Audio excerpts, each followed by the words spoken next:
राधे राधे जी। कैसे हैं आप सभी लोग? आप सभी लोग स्वस्थ होंगे, कुशल मंगल होंगे। आप सभी के स्वास्थ्य और कुशल मंगल की कामना मैं ईश्वर से करती हूँ कि आप सभी लोग स्वस्थ रहें और कुशल मंगल रहें। आज हम बात करते हैं एक अलौकिक कथा की। एक बार एक महंत होते हैं, वे नदी के किनारे खड़े होते हैं और नदी के किनारे खड़े होने के कारण वह लहरों को बड़ी गौर से देख रहे होते हैं और वो लहरों को देख रहे होते हैं कि लहरें किस तरह से अपना घूम घूम कर पानी में इस तरह घुल मिल रही हैं। इस प्रकार से वह देख रहे होते हैं। वहाँ पर एक निर्धन व्यक्ति आता है और वह महात्मा जी से कहता है, हे महात्मा जी, आप मुझ पे थोड़ी दया कर दीजिए।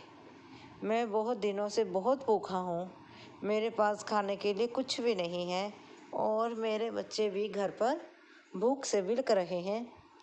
तो महात्मा जी कहते हैं, बताओ मैं तुम्हारी किस प्रकार से सेवा करूं? व्यक्ति कहता है कि महात्मा जी आप मुझे कुछ धन दे दीजिए, मेरे लिए कुछ धन की व्यवस्था कर दीजिए। तो महात्मा जी कहते हैं कि मैं तो एक महंत हूँ, एक साधु हूँ, मेरे पास धन नहीं है, मैं तुम्हें धन नहीं दे सकता। तो वह निर्धन व्यक्ति कहता है, हे महात्मा जी, आप किसी और प्रकार से मेरी मदद कर दीजिए। तो वह महंत जी कहते हैं कि तुम ऐसे करो कि जो वह सामने लक्कड़ के कट्ठे पड़े हैं वहाँ पर जाओ।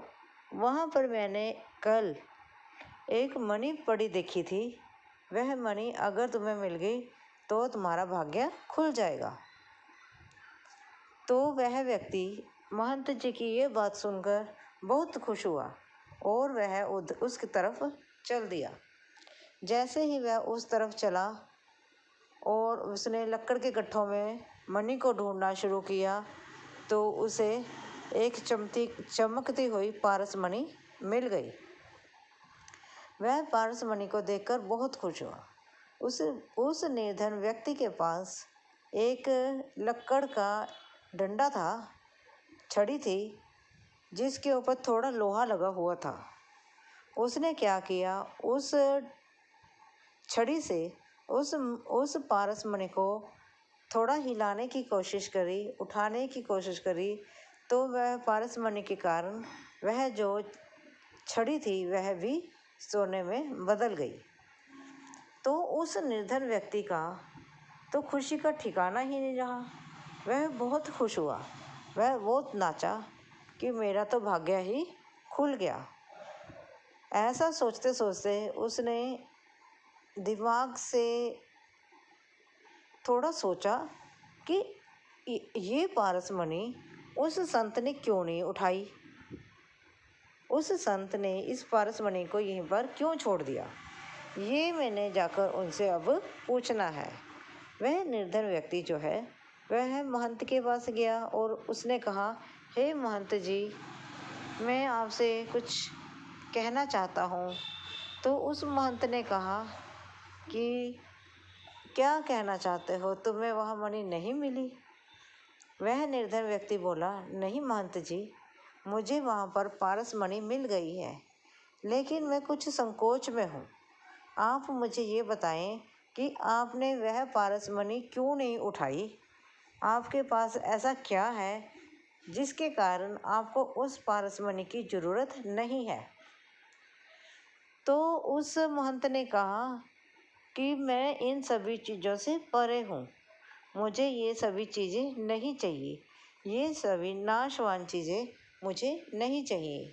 मैं भगवान का नाम जपने वाला इंसान हूँ, बंदा हूँ, तो मैं पारस मणि का क्या करूँगा? और फिर उस व्यक्ति ने पूछा कि ऐसा तो नहीं हो सकता।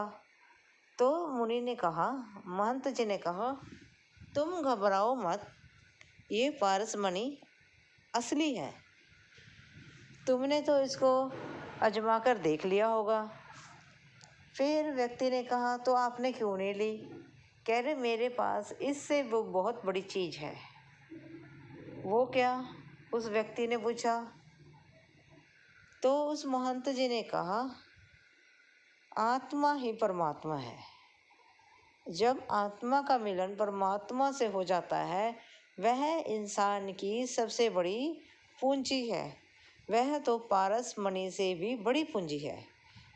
ये बात सुनकर उस इंसान की, निर्धन इंसान की आंखें खुल गई और उसने सोचा, इन नाशवान चीज़ों से परे अब मैं भगवान का सिमरन करूँगा।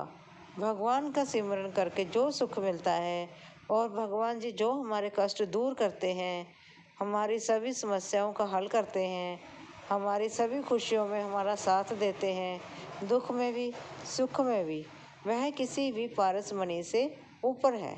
इस प्रकार उस निर्धन व्यक्ति को महंत जी से शिक्षा मिली। अगर आपको मेरी इस वीडियो से कुछ भी सीखने को मिला हो, प्लीज़ लाइक, सब्सक्राइब और शेयर ज़रूर करें। थैंक यू जी। राधे राधे जी। कैसे हैं आप सभी लोग? आप सभी लोग स्वस्थ होंगे, कुशल मंगल होंगे। आप सभी के स्वास्थ्य और कुशल मंगल की कामना मैं ईश्वर से करती हूँ कि आप सभी लोग स्वस्थ रहें और कुशल मंगल रहें। आज हम बात करते हैं वृंदावन में। वृंदावन में एक बार नई नवेली दुल्हन आती है। बहुत सुंदर और सुशील होती है। वह नई नई उनकी शादी हुई होती है।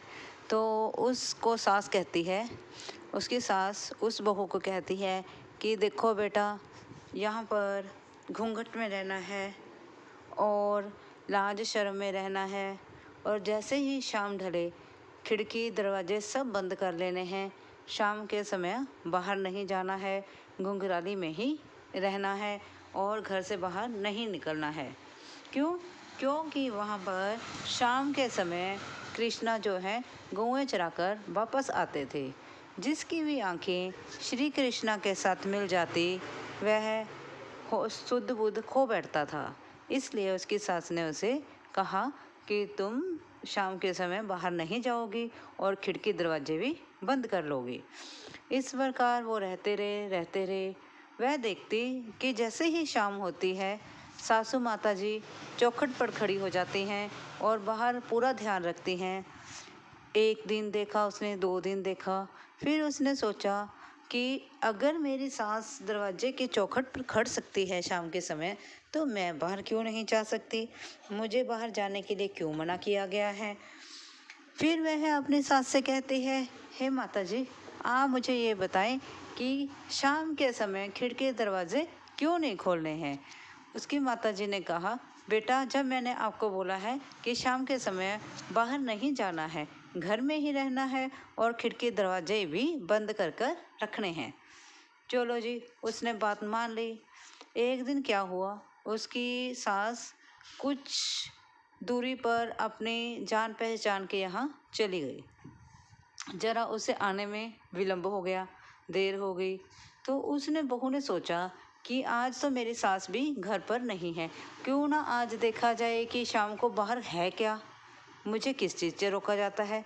जैसे कि आप सभी लोग जानते हैं, हमें जिस काम के लिए रोका जाता है, हम उस काम के लिए उत्सुक हो जाते हैं कि ये काम कर कर क्या होगा, इस काम करने से क्या होता है, हम उस काम की तरफ खींचे चले जाते हैं। उसी प्रकार वह नई नवेली दुल्हन भी अपने बचपने में उस काम को करना चाहती थी। वह चाहती थी कि मैं देखूं शाम के समय बाहर क्या होता है, मैं बाहर क्यों नहीं जा सकती। जब उसने खिड़की दरवाजे खोले और उसने बाहर देखना शुरू कर दिया। उसने खिड़की से बाहर देखना शुरू कर दिया।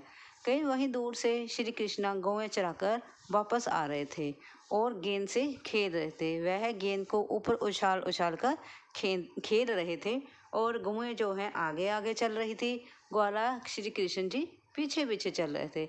ऐसे ही चलते चलते जैसे ही श्री कृष्णा ने अपनी गेंद ऊपर उछाली, और तभी उस नई नवेली दुल्हन की आंखें कृष्णा से जा मिली और कृष्णा की आंखें भी उस नई नवेली दुल्हन से जा मिली। जैसे ही उन दोनों की आंखें एक दूसरे से मिली, वह तो नई नवेली दुल्हन मानो पगली हो गई और कृष्णा वहाँ से गौएं लेकर निकल गए। वह तो लाज शर्म छोड़कर अपना घूंघट उतारकर उसने अपनी चुनरी उतारी और कमर पर कस कर बांध ली और वह झूम नाचने लगी, झूम नाचने लगी।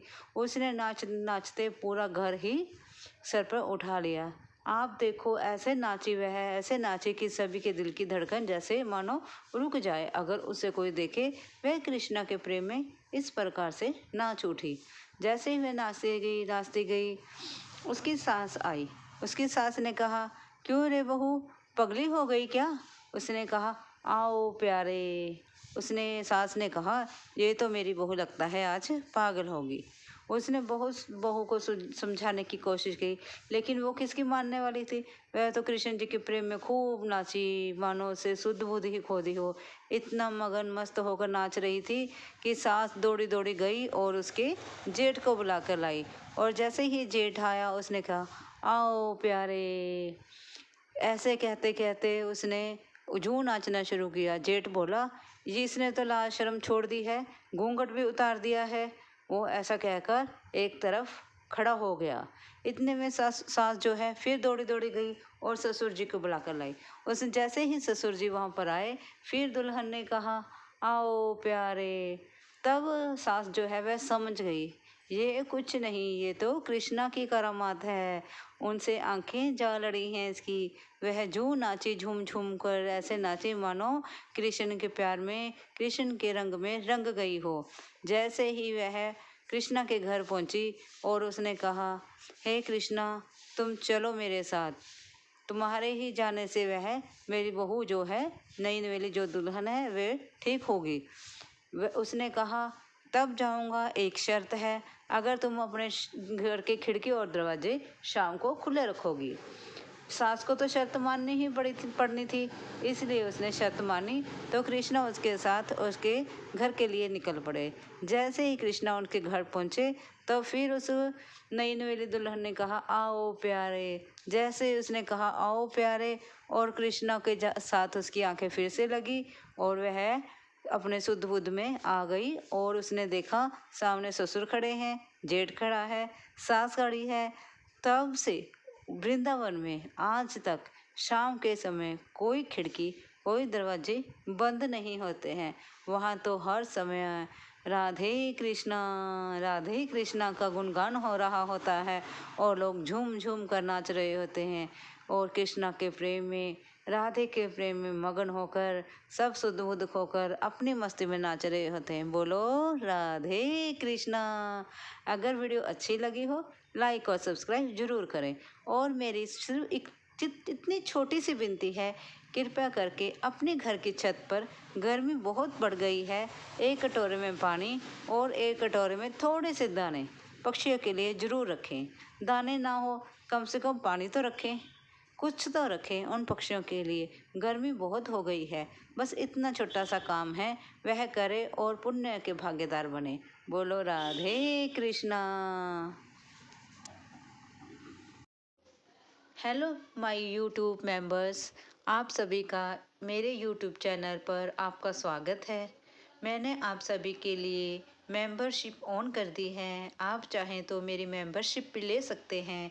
और मैंने अपनी वीडियो में कुछ आर्टिकल्स के लिंक डाले हैं। आप चाहें तो मेरी पसंदीदा वह आर्टिकल्स देख सकते हैं और ख़रीद भी सकते हैं। उस लिंक पर जाएं और आर्टिकल देखें, पसंद करें और ख़रीदें। आप सभी का बहुत धन्यवाद होएगा। थैंक यू जी। राधे राधे जी, कैसे हैं आप सभी लोग? आप सभी लोग स्वस्थ होंगे, कुशल मंगल होंगे। आप सभी के स्वास्थ्य और कुशल मंगल की कामना मैं ईश्वर से करती हूँ कि आप सभी लोग स्वस्थ रहें और कुशल मंगल रहें। ये उस समय की बात है जब तुलसीदास जी श्री रामचरितमानस का लिख रहे थे। तब उस समय श्री रामचंद्र जी के ये चित्रण का वर्णन करते हुए जब रामायण लिखी जा रही थी, तब तुलसीदास जी जा रहे थे। रास्ते में उन्हें एक लड़का मिलता है। वह कहता है कि आप उस तरफ से ना जाएं, वहाँ पर एक बैल खड़ा है जो आते जाते सभी लोगों को मार रहा है। तुलसीदास जी कहते हैं, ये तो छोटा सा बालक है, इसे क्या पता, कण कण में श्री रामचंद्र जी वास करते हैं। उस बैल में भी रामचंद्र जी वास करते हैं। मैं उनको हाथ जोड़ूंगा और वे मुझे जाने देंगे। इतना कहकर वह वहाँ से तुलसीदास जी चल दिए। जैसे ही तुलसीदास जी आगे चले, हाथ तो बैल ने जोड़ने का मौका ही नहीं दिया। बैल ने उन्हें इतनी जोर से पटका कि जहाँ पर रामायण लिखी जा रही थी वहाँ पर तुलसीदास जी जाकर गिर पड़े। और तुलसीदास जी इतने गुस्से में आ गए कि उन्होंने रामायण का पन्ना फाड़ने की कोशिश की। जब तुलसीदास जी रामायण का पन्ना फाड़ने लगे तो वहाँ पर हनुमान जी प्रकट हुए। हनुमान जी ने कहा, आप क्या कर रहे हैं तुलसीदास जी? तुलसीदास जी ने कहा, ये सब कुछ झूठ है, कुछ भी सच्चाई नहीं है, इसलिए मैं इस पन्ने को फाड़ रहा हूँ। क्योंकि तुलसीदास जी गुस्से में थे इसलिए। तो हनुमान जी ने कहा, ये तो आपके लिए गलत है, क्योंकि आपने बैल में तो रामचंद्र जी को देखा, लेकिन उस बालक में नहीं। उस बालक में भी रामचंद्र जी थे जो आपको आगाह करने आए थे कि आगे रास्ते में खतरा है, आप आगे मत जाइए। लेकिन आपने उस बालक की बात अनसुनी कर दी और आप आगे को चल दिए, जिसके कारण आपको ये सजा मिली। जब आप कहते हैं कि कण कण में राम जी बसते हैं, तो उस बालक में भी राम जी थे। इसलिए हमें कुछ तो काम अपनी समझदारी से करने होंगे। ये नहीं है कि भगवान नहीं है, भगवान हैं, कण कण में भगवान बसते हैं। मानो तो सब कुछ है, ना मानो तो कुछ भी नहीं है। इसलिए अगर हम ये मानते हैं कि कण कण में भगवान जी बसते हैं, तो उसको साबित करने के लिए, उसको सही साबित करने के लिए हमें थोड़ा सा अपना दिमाग भी प्रयोग करना होगा। जब लड़के ने हमें कहा, तुलसीदास जी को कहा कि आगे खतरा है, आगे बैल है, आपको मारेगा, मत जाइए, तब उन्हें थोड़ा चौकन्ना होकर जाना चाहिए था। लेकिन उन्होंने सोचा बैल में रामचंद्र जी हैं, इसलिए मैं हाथ जोड़ दूंगा और वो मुझे रास्ता दे देंगे। ऐसा नहीं होता। जो आपको अलर्ट कर रहे हैं उनमें भी तो रामचंद्र जी हो सकते हैं। क्यों, कैसे कहा? इसलिए गंगा गंगा नदी ना गोदावरी, ना तीर्थ है प्रयाग, सच तीर्थ पुण्य का, सच्चे तीर्थ पुण्य का वही जहाँ हृदय में बसे राम। क्यों? जब हमारे हृदय में रामचंद्र जी वास करते हैं, जब हमारे हृदय में रामचंद्र जी वास करते हैं, तो सभी के हृदय में वास करते हैं। इसलिए किसी के दिल को ठेस पहुंचाने की कोशिश ना करें। सभी के हृदय में भगवान बसते हैं और हमारे हृदय में भी भगवान हैं। अच्छे कार्य करो, ईश्वर पर भरोसा करो, उन पर विश्वास करो, वो आपकी समस्याएं जरूर सुलझाएंगे, आपको रास्ता जरूर दिखाएंगे। ऐसा नहीं है कि भगवान नहीं है, भगवान हैं, हमें मानने की ज़रूरत है। मानो तो पत्थर की मूर्त है, ना मानो तो भगवान है, आप पर निर्भर करता है। बोलो जय श्री राम। साथ में अपनी अपनी छत पर एक कटोरे में पानी और एक कटोरे में थोड़े दाने रखें। गर्मी बढ़ गई है, पक्षियों के लिए इतना पुण्य का काम करें और पुण्य के भागीदार बने। वीडियो अच्छी लगी हो, लाइक और सब्सक्राइब जरूर करें। थैंक यू जी। राधे राधे जी। कैसे हैं आप सभी लोग? आप सभी लोग स्वस्थ होंगे, कुशल मंगल होंगे। आप सभी के स्वास्थ्य और कुशल मंगल की कामना मैं ईश्वर से करती हूँ कि आप सभी लोग स्वस्थ रहें और कुशल मंगल रहें। एक बार सत्यभामा और श्री कृष्ण जी बैठे थे। सत्यभामा ने श्री कृष्ण जी से पूछा, मैं आपको कैसे लगती हूँ? श्री कृष्ण जी ने कहा, सत्यभामा, तुम मुझे नमक की तरह लगती हो। सत्यभामा यह उत्तर सुनकर बहुत नाराज हुई, उसने गुस्सा आ गया। उन्होंने फिर पूछा, बताइए ना, मैं आपको कैसे लगती हूँ?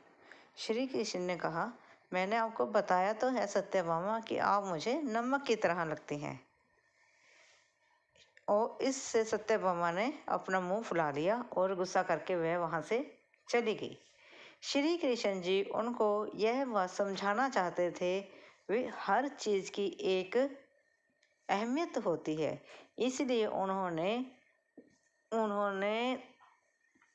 महल में एक भोज रखा। उन्होंने भोज तैयार करने के लिए कहा। रसोइये ने भोज तैयार किया और भोज जब तैयार हुआ, कृष्ण जी ने सबसे पहला भोजन सत्यभामा को करने के लिए कहा। जब सत्यभामा ने पहली बुर्की खाई तो उस सब्जी में नमक नहीं था। तब सत्यभामा को बिना नमक की सब्जी अच्छी नहीं लगी।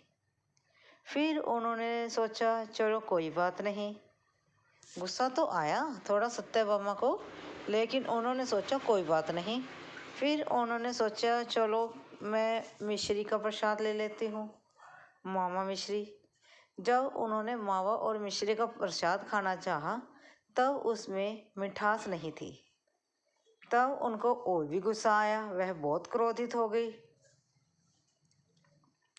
फिर वह चिल्लाई, यह रसोई किसने तैयार की है? यह भोज रखा ही क्यों गया था? अगर रसोई बनानी नहीं आती तो भोज क्यों रखा गया? फिर श्री कृष्ण जी ने कचौड़ी मंगाई।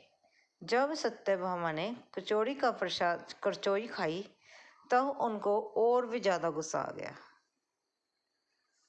सत्यभामा को श्री कृष्ण जी ने बताया, बताओ सत्यभामा आज भोजन कैसा लगा? सत्यभामा ने कहा, वह कोई भोजन था? उस भोज का आपने आयोजन करा ही क्यों? ना नमक, सब्जी में नमक नहीं था और मिठाई में मीठा नहीं था। कोई नमक के बिना सब्जी और मीठे के बिना मिठाई बनती है? ये आपने कहीं देखा है? तो श्री कृष्ण जी ने कहा, यही तो बात मैं तुम्हें समझाना चाहता हूँ कि तुम नमक की तरह हो, कि तुम्हारे बिना घर नहीं चलता। इसलिए तब सत्यभामा को यह बात समझ में आई कि यह भोज उन्हें समझाने के लिए रखा गया था। वह गर्दन झुकाकर खड़ी हो गई और वह कुछ नहीं बोली। इसी प्रकार से हमें भी हर इंसान को अहमियत देनी चाहिए। हर इंसान की हमारी ज़िंदगी में अपनी अपनी जगह है। जैसे कि हम देखते हैं स्त्री के बिना घर नहीं होता। स्त्री अपना सब कुछ खोकर बिना किसी मतलब के, बिना किसी लालच के सब कुछ कार्य करते जाती है। बच्चों को संभालती है, घर की देखरेख करती है। वह घर की एक नींव बन जाती है। जिस दिन स्त्री घर में ना होगी तो घर की जो नींव है वह हिल जाती है और सारा घर बिखर जाता है। उसी प्रकार से हमने कभी भी ध्यान नहीं दिया होता। जैसे कि हम बाजार से एक माला खरीद के लाते हैं फूलों की या मोतियों की, किसी प्रकार से लगा लो, तो वह मोती या फूल किस चीज़ से परोए जाते हैं? सुई से। और किस से बांधे जाते हैं? धागे से। और वह सूत का धागा जो मोतियों को और फूलों को संजो कर रखता है, वही कार्य स्त्री करती है, जिसके ऊपर हमारा कभी भी ध्यान जाता ही नहीं। आप सोचो अगर धागा ना हो माला बढ़ेगी? बिल्कुल भी नहीं।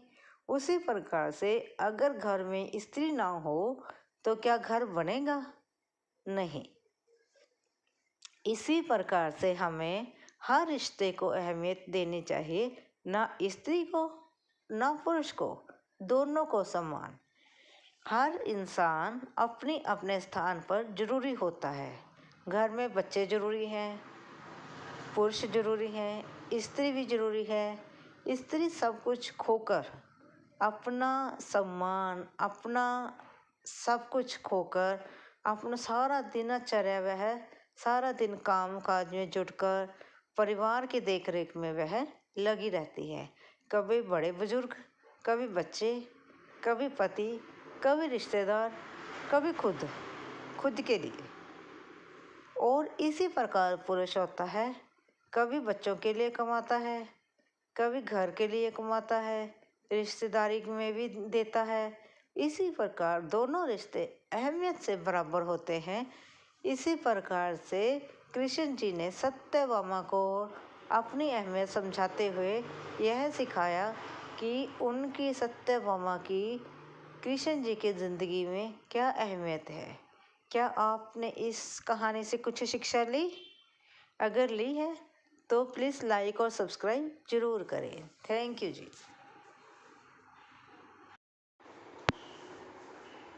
राधे राधे जी। कैसे हैं आप सभी लोग? आप सभी लोग स्वस्थ होंगे, कुशल मंगल होंगे। आप सभी के स्वास्थ्य और कुशल मंगल की कामना मैं ईश्वर से करती हूँ कि आप सभी लोग स्वस्थ रहें और कुशल मंगल रहें। आज हम बात करते हैं एक अलौकिक कथा की। एक बार एक महंत होते हैं, वे नदी के किनारे खड़े होते हैं और नदी के किनारे खड़े होने के कारण वह लहरों को बड़ी गौर से देख रहे होते हैं और वो लहरों को देख रहे होते हैं कि लहरें किस तरह से अपना घूम घूम कर पानी में इस तरह घुल मिल रही हैं। इस प्रकार से वह देख रहे होते हैं।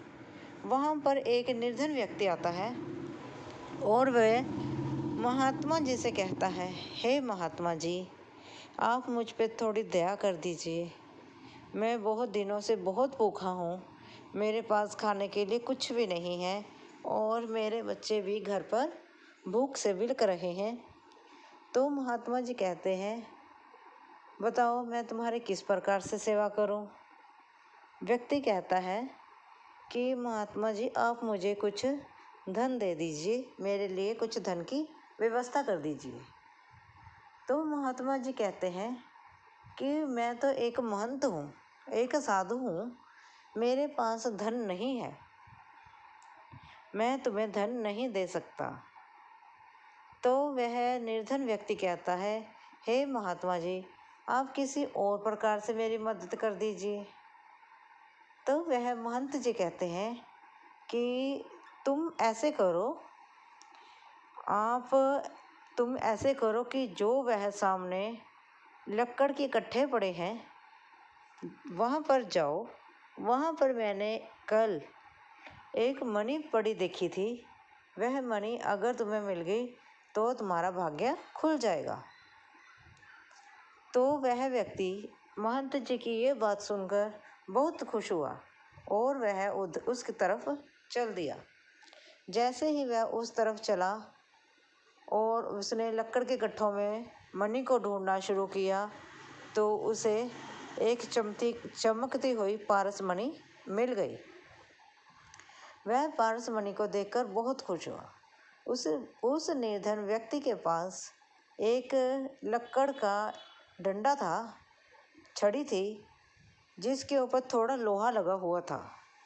उसने क्या किया, उस छड़ी से उस पारस मणि को थोड़ा हिलाने की कोशिश करी, उठाने की कोशिश करी, तो वह पारस मणि के कारण वह जो छड़ी थी वह भी सोने में बदल गई। तो उस निर्धन व्यक्ति का तो खुशी का ठिकाना ही नहीं रहा। वह बहुत खुश हुआ, वह बहुत नाचा कि मेरा तो भाग्य ही खुल गया। ऐसा सोचते सोचते उसने दिमाग से थोड़ा सोचा कि ये पारस मणि उस संत ने क्यों नहीं उठाई, उस संत ने इस पारस मणि को यहीं पर क्यों छोड़ दिया, ये मैंने जाकर उनसे अब पूछना है। वह निर्धन व्यक्ति जो है वह महंत के पास गया और उसने कहा, हे महंत जी, मैं आपसे कुछ कहना चाहता हूँ। तो उस महंत ने कहा कि क्या कहना चाहते हो, तुम्हें वहाँ मणि नहीं मिली? वह निर्धन व्यक्ति बोला, नहीं महंत जी, मुझे वहाँ पर पारस मणि मिल गई है, लेकिन मैं कुछ संकोच में हूँ। आप मुझे ये बताएं कि आपने वह पारस मणि क्यों नहीं उठाई? आपके पास ऐसा क्या है जिसके कारण आपको उस पारस मणि की ज़रूरत नहीं है? तो उस महंत ने कहा कि मैं इन सभी चीज़ों से परे हूँ, मुझे ये सभी चीज़ें नहीं चाहिए। ये सभी नाशवान चीज़ें मुझे नहीं चाहिए। मैं भगवान का नाम जपने वाला इंसान हूँ, बंदा हूँ, तो मैं पारस मणि का क्या करूँगा? और फिर उस व्यक्ति ने पूछा कि ऐसा तो नहीं हो सकता।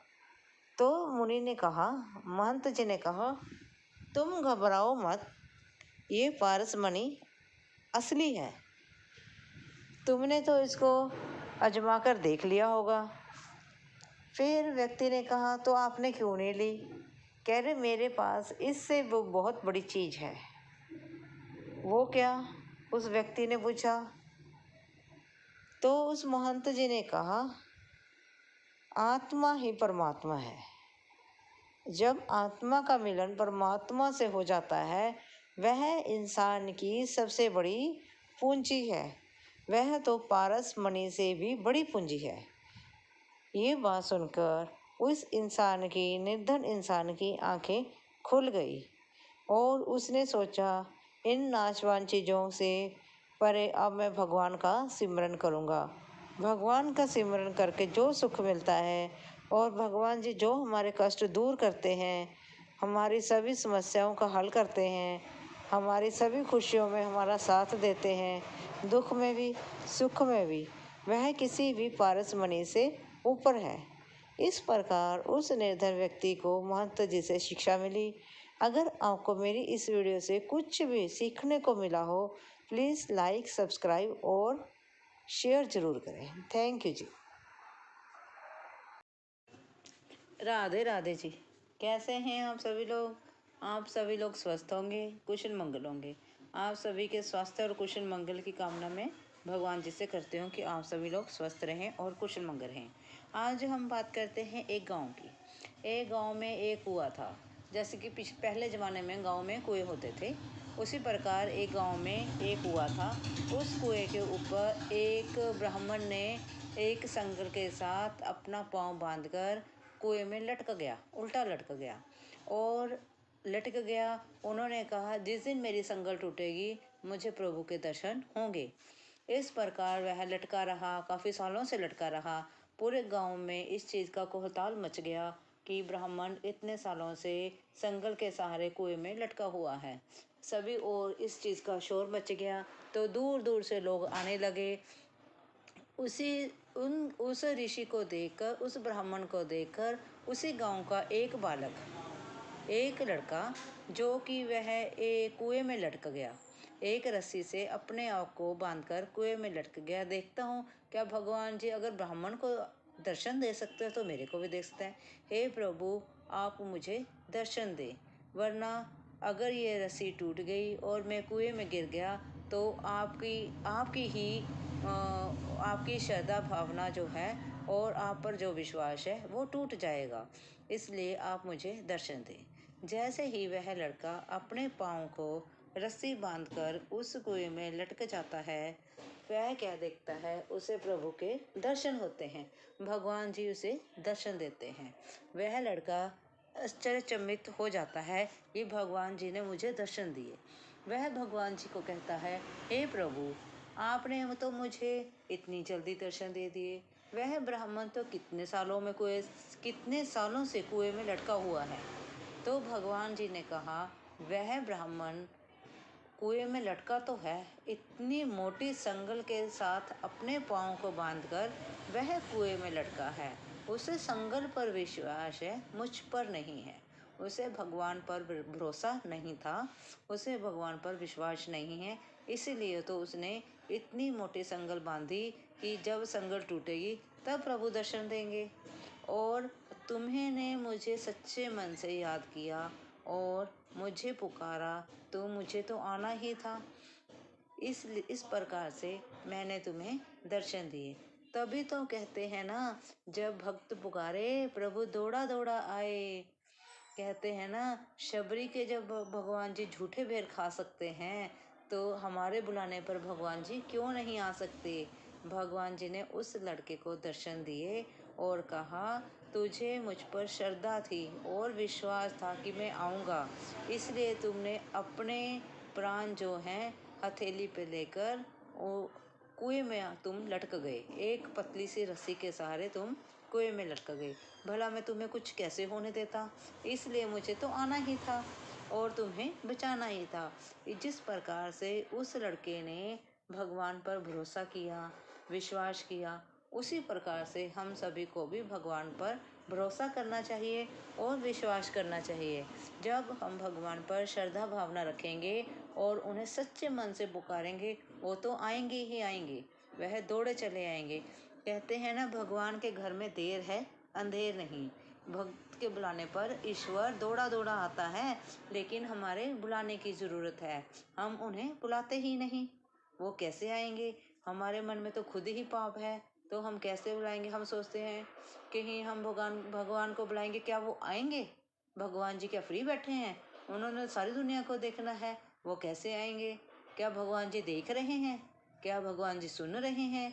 हमारे मन में 3600 क्वेश्चन चलते हैं, 3600 प्रश्न चलते हैं, तो हम कैसे विश्वास करते हैं भगवान आएंगे? कभी सच्चे मन से भगवान को पुकार के तो देखो, बुलाकर तो देखो, देखो कैसे भगवान दौड़े चले आते हैं। अगर आपको वीडियो अच्छी लगी हो, लाइक और सब्सक्राइब जरूर करें। थैंक यू जी। राधे राधे जी। कैसे हैं आप सभी लोग? आप सभी लोग स्वस्थ होंगे, कुशल मंगल होंगे। आप सभी के स्वास्थ्य और कुशल मंगल की कामना मैं ईश्वर से करती हूँ कि आप सभी लोग स्वस्थ रहें और कुशल मंगल रहें। आज हम बात करते हैं राधा रानी की, बरसाने की, राधा रानी की। एक बार बरसाने और वहाँ के आसपास के गांव में अकाल पड़ गया। वहाँ के लोग भिक्षा मांगकर, साधु संत भिक्षा मांगकर अपना गुजारा किया करते थे। बरसाने और वहाँ आसपास के गांव में जब अकाल पड़ गया तो उन्हें भिक्षा मिलना भी बंद हो गया। उन्हें साधु संतों को भिक्षा मिलना भी बंद हो गया। धीरे धीरे सब कुछ खत्म होने लगा। वहाँ पर एक बाबा रहते थे, एक संत रहते थे, जगन्नाथ उनका नाम था। वह लाडली जी के, बरसाने की लाडली जी के बहुत बड़े भक्त थे। उनके घर में जितना भी अनाज था, जितना भी कुछ खाने पीने को था, वह क्या करते, हर रोज़ राधा रानी को भोजन लगाते, भोग लगाते और फिर खुद खाना खाते। ऐसा ही कुछ थोड़े दिन चलता रहा। धीरे धीरे कर कर उनके सारे घर का अनाज और फल फूल, जो भी खाने की सामग्री थी, सभी समाप्त हो गई। तो आस पड़ोस में, आसपास के गांव में और बरसाने में अकाल पड़ जाने के कारण उन्हें कहीं भिक्षा मिल नहीं रही थी और ना ही कुछ खाने को मिल रहा था। इसलिए उन्होंने मन बनाया कि हम किसी पास के गांव में कहीं दूर जाकर रहेंगे ताकि हमें कुछ खाने को मिल जाए। वह भूख से तड़प रहे थे। तो उन्होंने क्या किया, अपना सारा बोरी बिस्तरा बांधा, अपना सारा सामान बांधा और कहीं दूर जाने के लिए चल पड़े। जब राधा रानी ने ऐसे देखा तो उन्होंने एक सुंदर, खूबसूरत, सुंदर सुशील लड़की बनकर प्रकट हुई और कहा, है बाबा, आप कहाँ जा रहे हो?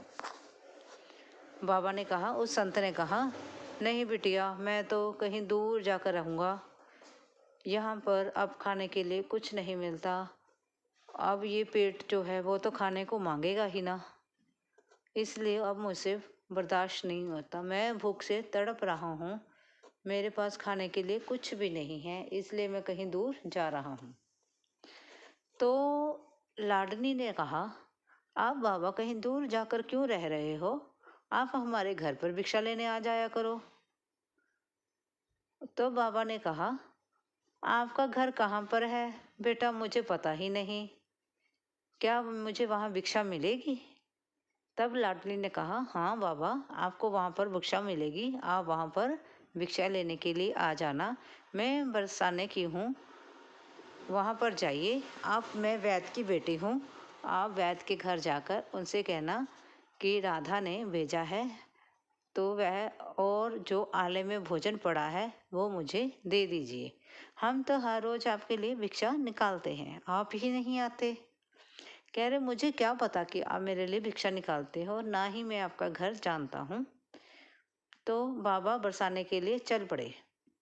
जैसे ही वह बरसाने पहुँचे, वहाँ पर उन्होंने वैद्य का घर पता किया। वैद्य जी के घर वह पहुँचे और उन्होंने जाकर कहा कि मुझे भिक्षा दे दो।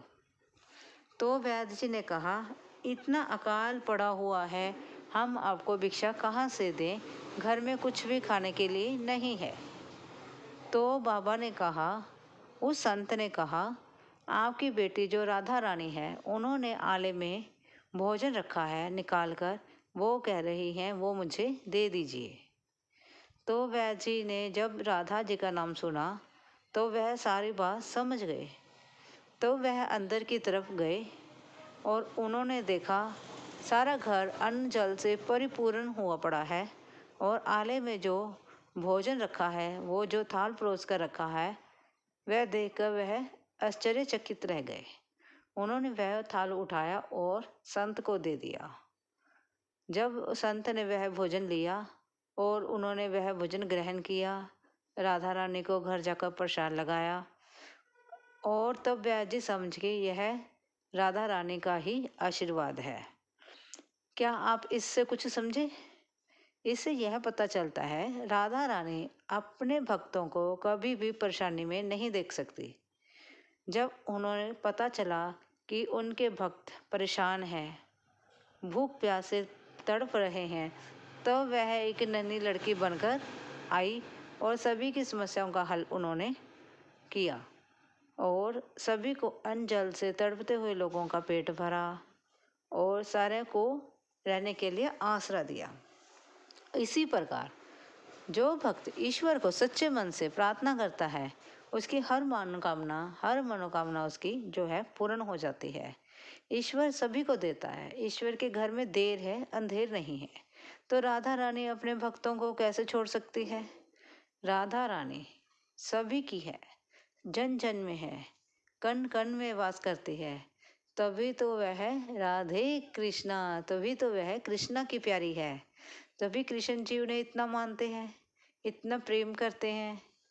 तभी तो लाडली का नाम, राधे का नाम कृष्णा के साथ जुड़ा है। राधे कृष्णा। आप भी भगवान का सिमरन करें, अच्छे काम करें, अच्छे कर्म करें और सभी की मदद करें, जैसे कि माँ लाडली ने किया, जैसे कि माँ राधे ने किया। उसी प्रकार हमें भी किसी दूसरे को, हमसे छोटे को मदद करनी चाहिए। किसी के पास भोजन नहीं है, उसे भोजन दो। आजकल गर्मी शुरू हो गई है, पक्षियों के लिए पानी रखें, उनके लिए दाना रखें, ताकि कोई भी पक्षी आपके घर अगर बैठता है तो वह भूखा प्यासा ना जाए।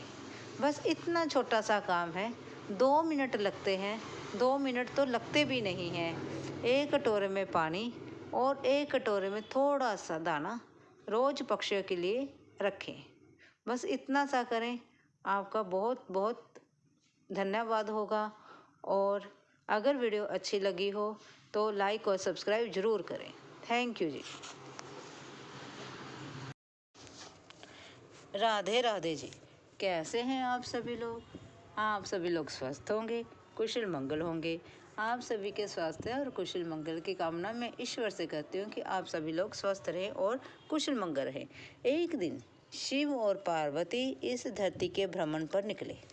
शिव और पार्वती जब इस धरती का भ्रमण करने के लिए निकले, तब पार्वती जी ने सोचा, इस पृथ्वी का भ्रमण करते हुए क्यों ना मैं शिव के दिल की बात जानने की कोशिश करूं।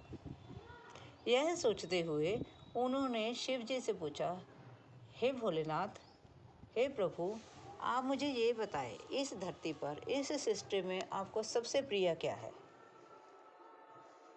तो शिव बोले, हे पार्वती, तुम मुझसे यह सब प्रश्न क्यों पूछ रही हो?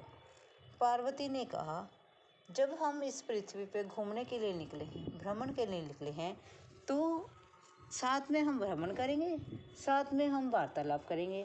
तो अब मुझे बताइए ना कि आपको इस पृथ्वी पर सबसे ज़्यादा, इस सृष्टि में सबसे ज़्यादा प्रिय कौन है? तो भगवान शिव ने कहा, राम। राम मुझे सबसे प्रिय है। पार्वती ने कहा, क्यों? कहते हैं कि राम जो है मेरे रोम रोम में बसे हैं। वो कैसे? कहते हैं, भोले शंकर जी कहते हैं, हे पार्वती, जो राम है वे सत्य है और सत्य के ऊपर कुछ नहीं है, इसलिए राम मुझे अति प्रिय है और वह मेरे आराध्य हैं। इतना कहकर वह घूम रहे थे। फिर पार्वती जी कहते हैं, हे भोले शंकर, हे प्रभु, आप अपने शरीर पर ये भस्म क्यों लगाते हैं? शमशान की ये भस्म अपने शरीर पर क्यों लगाते हैं?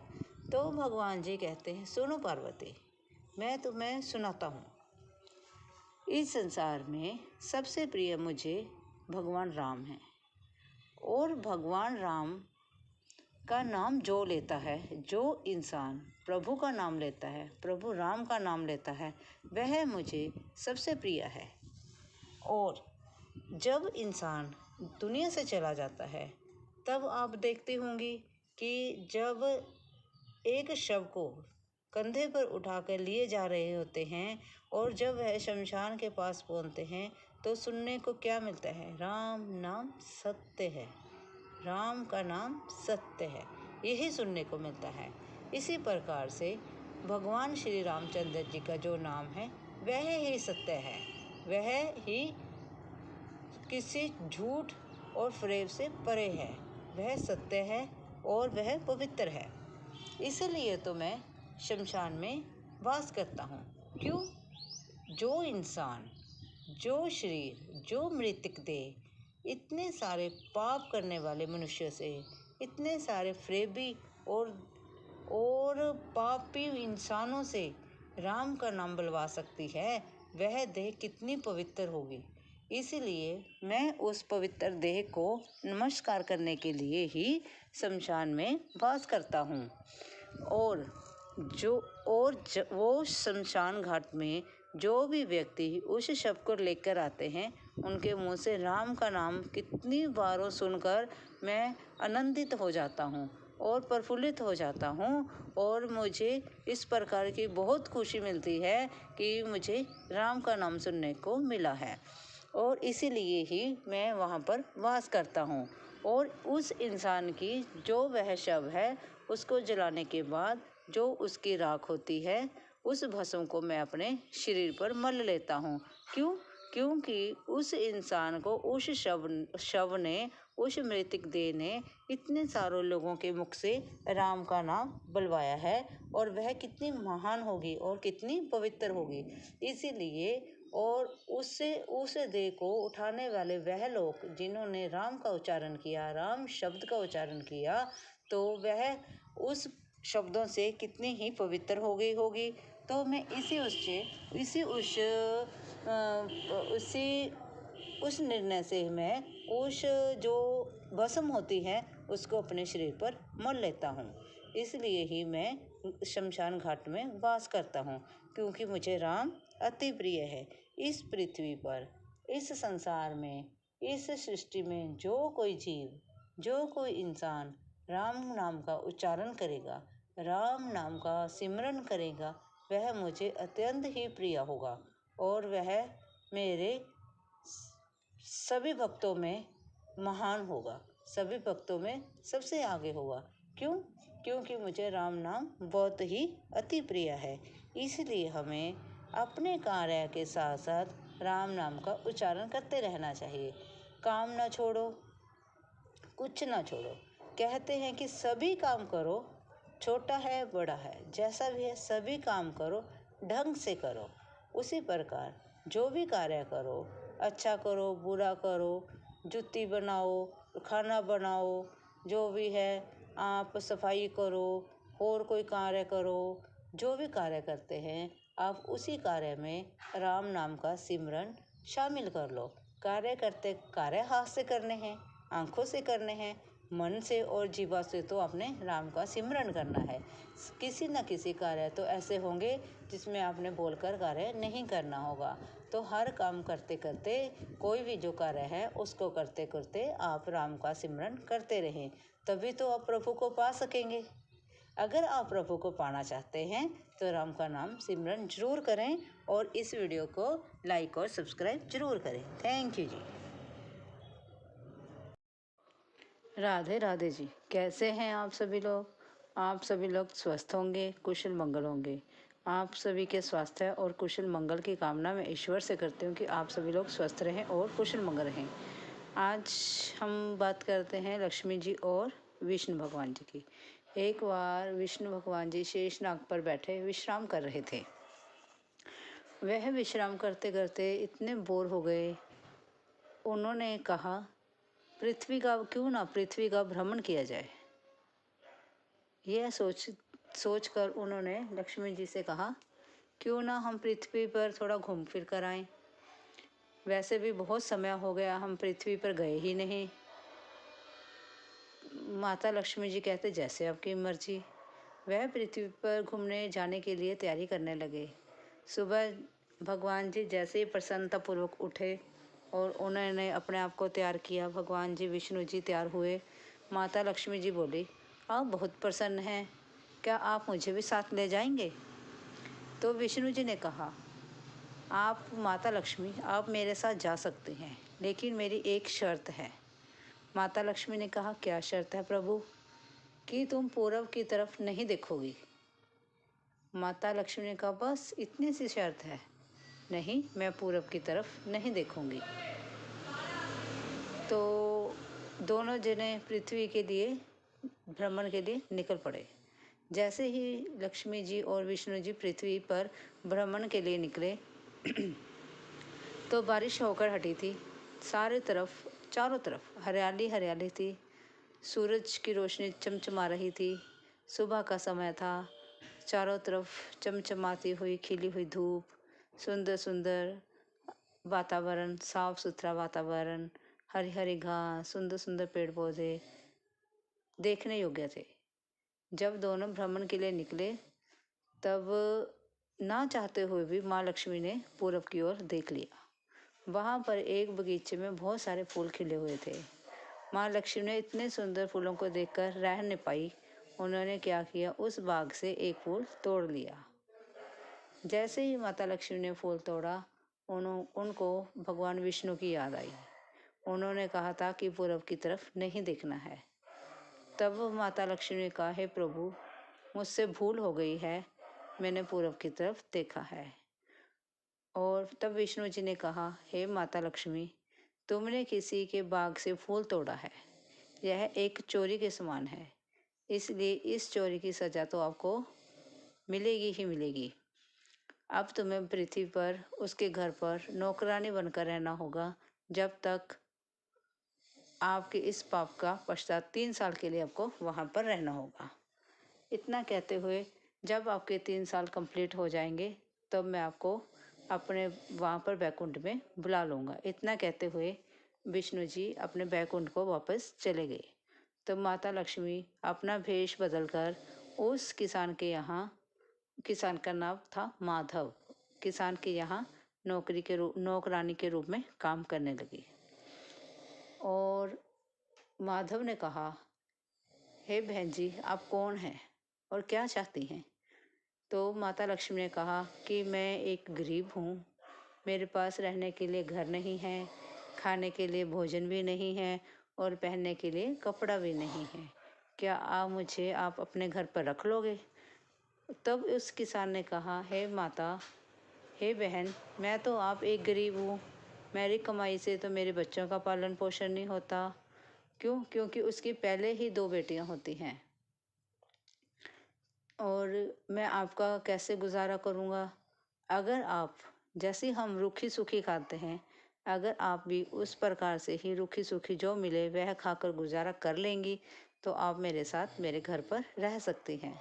तब माता लक्ष्मी ने कहा प्रभु हे किसान, हे भैया, जैसे आपकी मर्जी है मैं उस प्रकार से आपके घर पर रह लूँगी। मुझे बस आपके घर में एक छोटा सा कोना चाहिए। इस प्रकार कहा और वह किसान माता लक्ष्मी को अपने घर ले गया। जैसे ही माता लक्ष्मी के चरण उस किसान के घर में पड़े, अगले दिन ही किसान को पहले से दुगना धन प्राप्त हुआ। वह उस धन से भोजन, खाने का सामान और अन्य प्रकार की सामग्री खरीद कर लाया। ऐसे धीरे धीरे करते करते उसने घर में अच्छे अच्छे वस्त्र पहनने शुरू कर दिए। घर में सारा सामान खाने पीने का जुटा लिया, अच्छा घर बना लिया, अच्छा सब कुछ हो गया। और उसके पास खूब सारा धन भी हो गया। इतने में 3 साल पूरे होने को थे। एक दिन वह किसान जब खेत से आया, उसने सोचा कि जब से यह लड़की, यह नौकरानी मेरे घर में आई है, उस दिन से मेरे घर में 4 चांद लग गए हैं। भगवान की कृपा हो गई है। मेरे पास आज किसी प्रकार का कोई भी कमी नहीं है। यह भगवान ने मेरे घर में भगवान के रूप में आई है, जिसने मेरे घर में सब कुछ पैदा कर दिया है। जब वह किसान उस लड़की को, उस नौकरानी को देखता है और अपने घर में टंगी हुई एक तस्वीर देखता है, तो वह महसूस करता है यह तो माँ लक्ष्मी है।